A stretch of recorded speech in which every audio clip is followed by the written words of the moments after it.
WTEN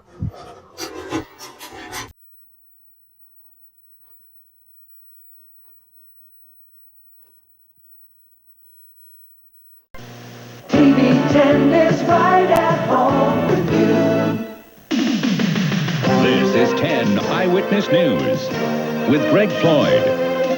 Weather with Greg Playford. Ed O'Brien with sports. And the 10 Eyewitness News team. Good evening. An emergency town meeting was a smelly one in Claverack today. The meeting was at the local dump in an effort to get it shut down. Eyewitness News reporter Elisa Streeter is in our newsroom with more on the story. Elisa. Well, Greg, the Claverack landfill has long been a controversial one. Its smelly trash is accused of leaking into the residents' drinking water. Today, the town supervisor decided people had to see and smell for themselves to see just how bad it is. The dump should be closed. And it's just an awful, awful thing. And they are destroying it for lousy politics. They are talking about a landfill, never a popular topic. But this one is Harold Heron ready to sell his home. I'm very, very scared of my family's welfare and health. Scared because Harold's family swears the water they drink is polluted with trash. It's a low rise, and then you can see it all laying under here. Would you drink it? No. Oh, God, no. Harold's family is not alone, so Town Supervisor John Hess decided to hold his meeting here. Now, what Hess showed residents this morning is not what they would have seen 2 days ago. A Channel 10 crew filmed mounds of garbage at least a year old. This is a Times Union from 1987. Today, that trash was covered with dirt. The county has not been doing the kind of testing that it's supposed to do. The DEC hasn't been doing the kind of oversight that it's supposed to do to rule out the possibility that there are extreme dangers here. The town blames the county for only bringing the landfill up to code when the DEC threatens to close it down. Hess says he has seen this song and dance many times. All of a sudden, the landfill gets the manpower and the money needed. But before long... Maybe we call them Scotch cramps and decide that we're going to have to cut back on the budget and we need the sheriff's patrol someplace else and we need that fellow that's looking at garbage to run a convenience center, and everything just drifts away. Then the trash begins to overwhelm the land again. Right now, the town is taking the county to court, hoping to force the landfill out of business. That would mean the county could end up dishing out an added $6 million a year to ship the garbage elsewhere. Greg? What do county officials have to say about all this, Elisa? Well, they toured the landfill on Thursday and agreed it was not a pretty sight, but they said crews would get right to work cleaning it up. Obviously, they think they can do something about it. Okay, we'll keep an eye on it. Thank you very much. In other news, a Pittsfield teen is out on bail tonight after a late-night hatchet attack. Police say 19-year-old Richard Claverack was found this afternoon at his home sound asleep. He was charged with assault with intent to murder. It happened at a keg party last night in Richmond after a quarrel broke out over a beer tap. Then the blow was struck. And during this argument, an unidentified victim was attacked and struck with a hatchet in his forehead. That victim has been identified. 22-year-old Adam Trakier of Pittsfield was brought to Berkshire Medical Center with the blade still in his head. He is listed in stable condition. Green Island police are asking for your help tonight. Irene Acker of Schenectady was standing by her car yesterday on Albany Avenue in Waterville when she was struck by a hit-and-run driver. Witnesses tell police the same car had been driving erratically through Troy and Green Island just before the accident. This is the man police are looking for.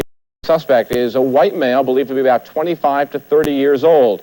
He has dark hair with a mustache. He was driving a gray station wagon which might have damage to the right front of the vehicle. Now, if you have any information on the incident, please contact Green Island Police. Their phone number on your screen there, 273-2401. They tried to steal a Chevy from a car dealer earlier this morning, but they didn't quite make it. Albany police say they saw a 29-year-old and a 15-year-old from Springfield, Massachusetts, pull out of DePaula's Chevrolet lot with a brand-new Cavalier and stolen license plates. Police followed the pair down Central Avenue, and the chase ended in a collision. Both young men are in Albany Medical Center for their injuries and are awaiting arraignment. The controversial Al Sharpton spent his first full day in the Albany County Jail today, and Sharpton's attorney, Alton Maddox, is claiming that New York's black community won't tolerate yesterday's jailing of Sharpton and 11 others. The group was thrown in jail for their April 4th demonstration in which they tried to stop traffic in the streets of Albany. Well, often when American parents adopt children from another culture, there is concern. Relatives are afraid the kids won't grow up with the same ideas and values as they would have in their own country. So one organization is trying to do something about it. Pauline Liu has our story. They learned to say hello in Korean, for starters, but that's not all they learned here at Parsons Child Center's Korean Culture Camp. What are we making? Sharpton. What are we making? Here, they're learning how to make a Korean noodle dish. And we have some onions, okay? And we also have some mushrooms. Most of the kids in this program were born in Korea and adopted by local families. They're growing up American, but these classes here help them to understand another side of themselves. And was changed into A human being. yeah, but a beautiful human being, right? Most of the children left their homeland in infancy, and we feel that they should know that they came from a beautiful homeland, that it's filled with beautiful tradition, and that it's something they should be proud of. The next time you hear the word up, I want you to get up.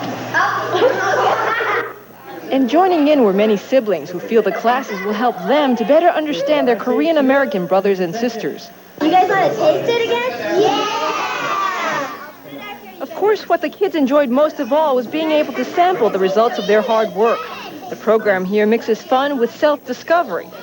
Pauline Liu, Eyewitness. Trying to understand and appreciate the differences that make each of us unique is what Channel 10's World of Difference campaign is all about. If you know someone who makes a world of difference, you can write to us here at the station. Our address, 341 Northern Boulevard, Albany, New York, 12204. Well, after missing for nearly a week, you'll be happy to learn that Medusa the python has been found. The large 2-year-old snake is one of a number owned by Dave Sanders of Waterford. Sanders says Medusa slithered away last Sunday, but much to his relief, as well as the relief of his neighbors, he found the snake right outside his home today. Despite her adventure, the snake appears to be just fine. And coming up, a local comic will make you laugh to find a cure for diabetes. But first, let's check in with meteorologist Greg Playford. Thank you, Greg. Severe thunderstorm watch is in effect for much of eastern New York as we speak, with damage already reported around much of the Capital District. I'll have the forecast coming up in a little bit.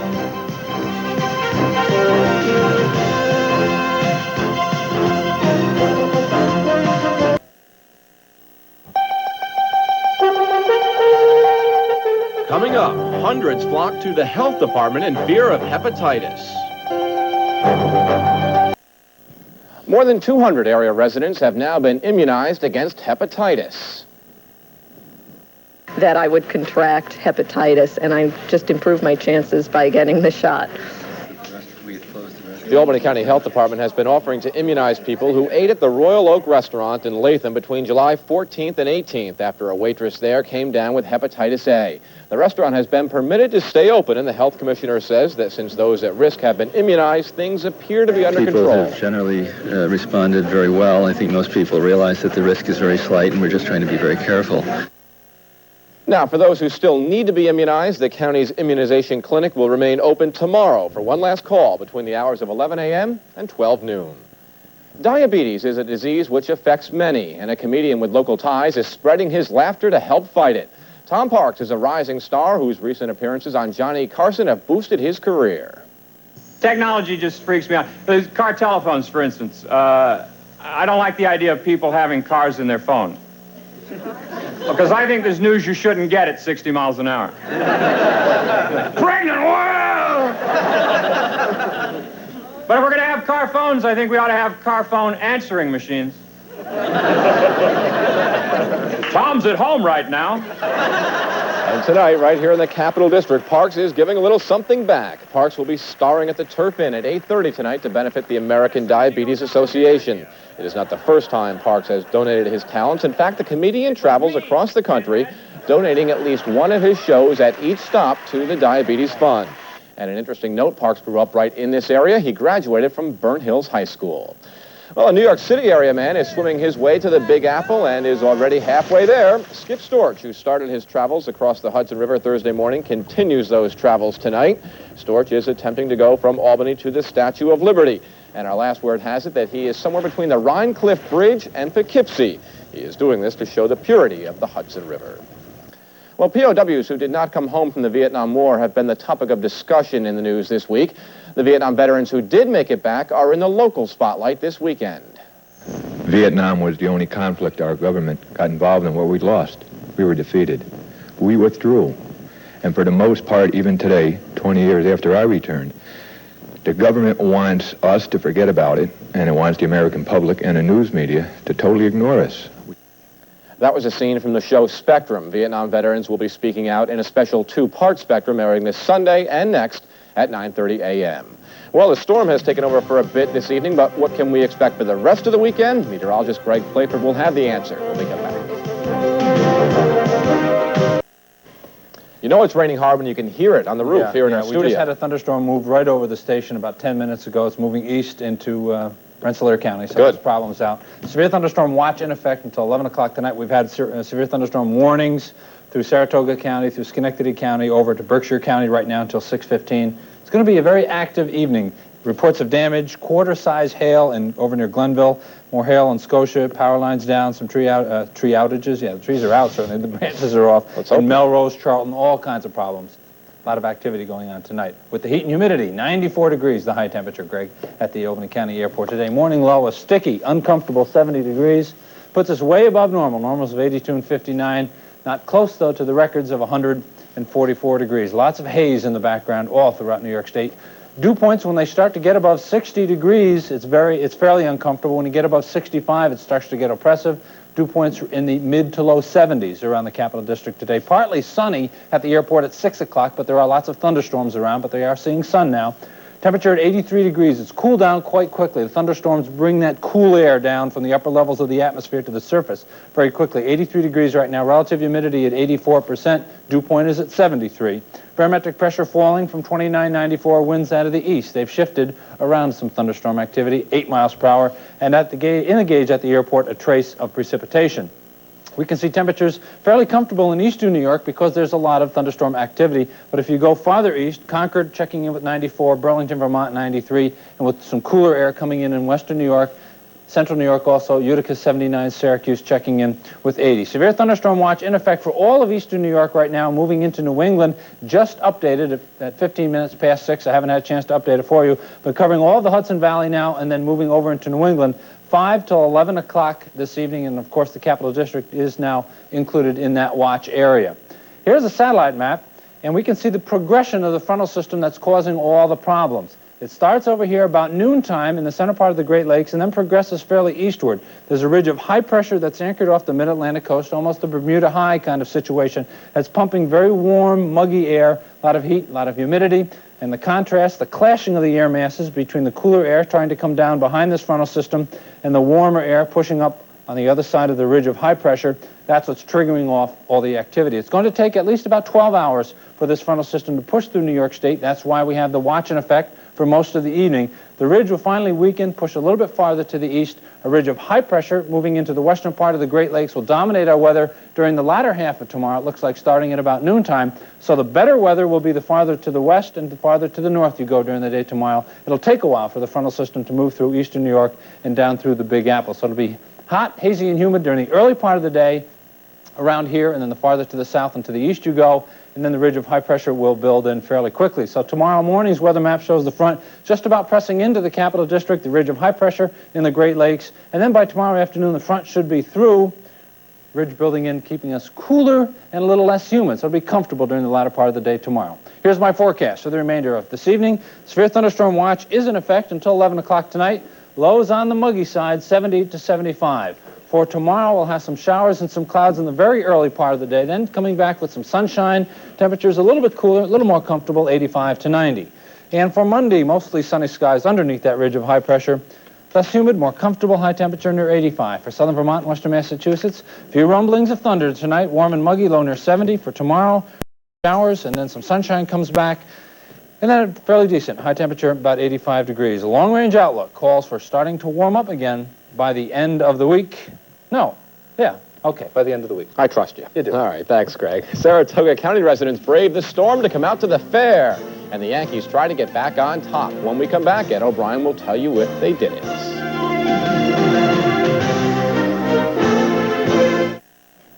Must be going bananas in Beantown these days.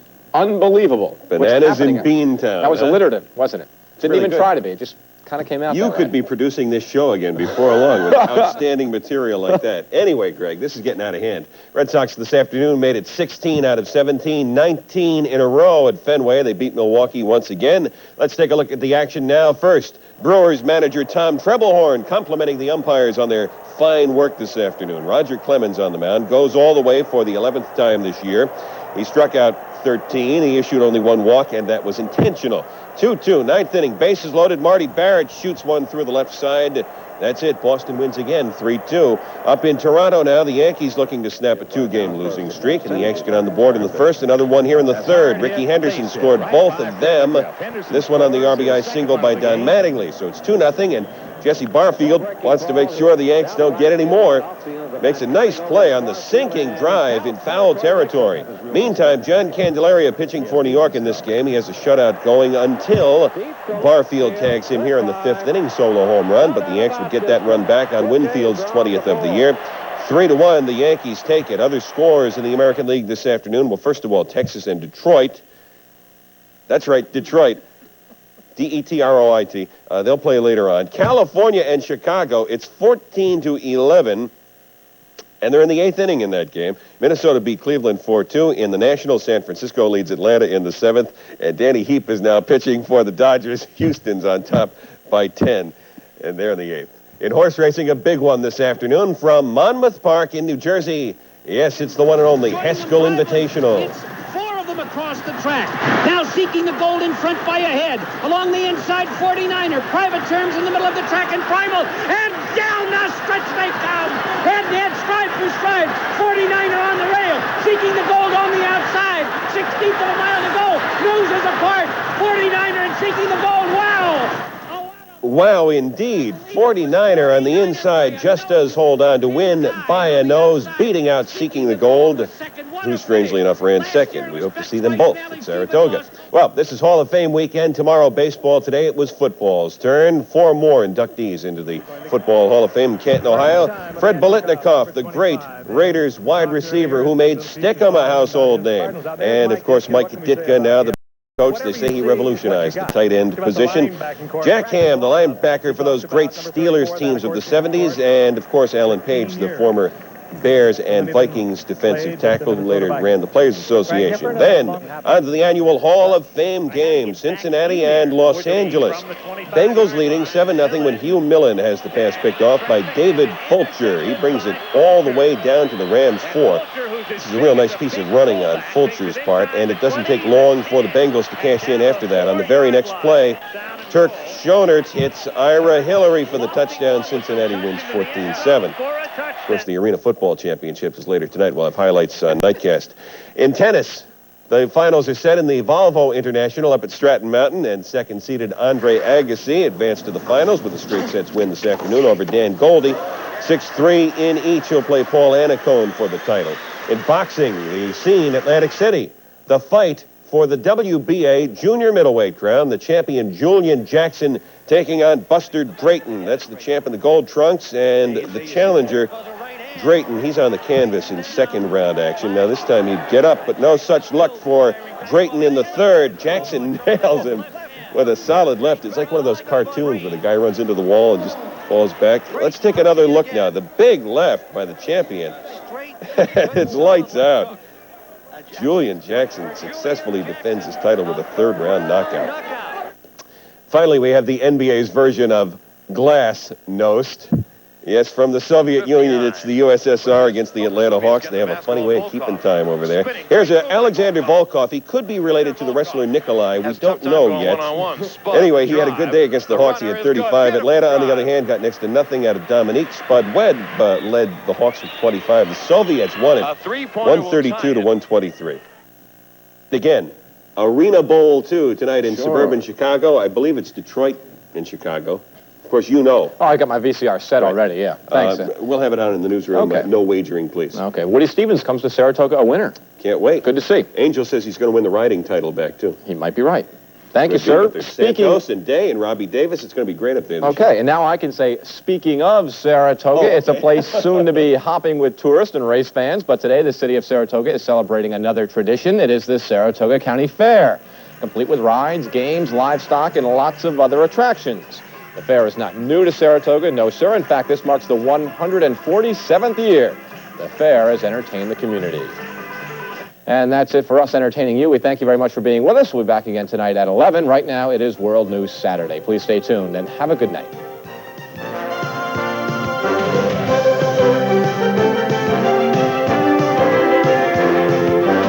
When you see news in the making, call the 10 Eyewitness News line at 462 WTEN.